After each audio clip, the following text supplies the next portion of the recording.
Arestado ang 4 na sospek na konektado sa rent-tangay scheme sa ikinisang intelligence-driven checkpoint operation ng pinagsanib puwersa ng Camarines Norte Police Provincial Office, Provincial Intelligence Unit, Santa Elena Municipal Police Station at 2nd Provincial Mobile Force Company 4th Platoon sa kahabaan ng Maharlika Highway, Barangay Tabugon, Santa Elena, Camarines Norte nitong Biyernes, Agosto 22. Kinilala ni Police Major Marvin Hugos, ang Public Information Officer ng Camarines Norte Police Provincial Office, ang mga suspect na sina alias Junior, 40 anyos, alias Joel, 43 anyos, parehong residente ng Los Baños, Laguna, alias Macmac, 31 anyos, residente ng Cainta, Rizal, at alias Son, 36 anyos, residente ng Caloocan City. Batay sa ulat, nakatanggap ng tawag ang otoridad mula sa mismong buyer ng sasakyan patungkol sa transaksyon nito sa mga suspect matapos na mapag-alaman nitong nakaw lamang ang naturang sasakyan. Nang mamataan, agad naman itong sa naturang checkpoint at doon na nga nakumpirma ang sumbong.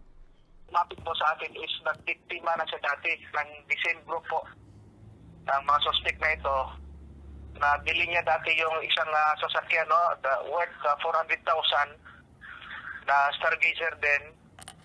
Tapos ngayon, kinontak niya ulit yung mga suspect na ito kasi at sinabihan niya na bibili daw siya ulit ng sasakyan kasi ang business kasi ng victim na ito, ma'am, ay yung nagbebenta din ng sasakyan, buy and sell na sasakyan. Kaya tinawagan niya ulit yung mga suspects na ito, tapos sinabihan niya na bibili siya ulit ng sasakyan. Tapos sabi naman ng mga suspect, meron pa daw silang isang available na unit. Kaya siguro nagkaroon na ng kumpiyansa itong mga suspect doon sa victim. Dali-dali naman nilang inihatid yung sasakyan dito sa area ng Camarines Norte at doon na po natin sila naharap.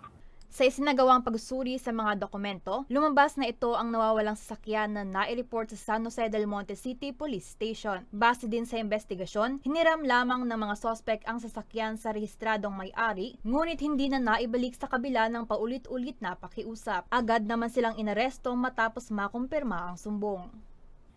Bali ang ginagawa nila, ma'am, magre-renta po nila ng sasakyan.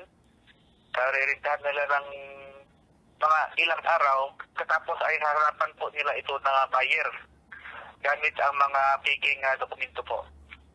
Itong victim natin is nakabili na siya ng isang sasakyan dito sa mga suspect na ito. Tapos nag-report ang victim sa atin para ang gusto niya mahuli itong mga tao na ito para hindi na magtuloy-tuloy sa kanilang mga ginagawa.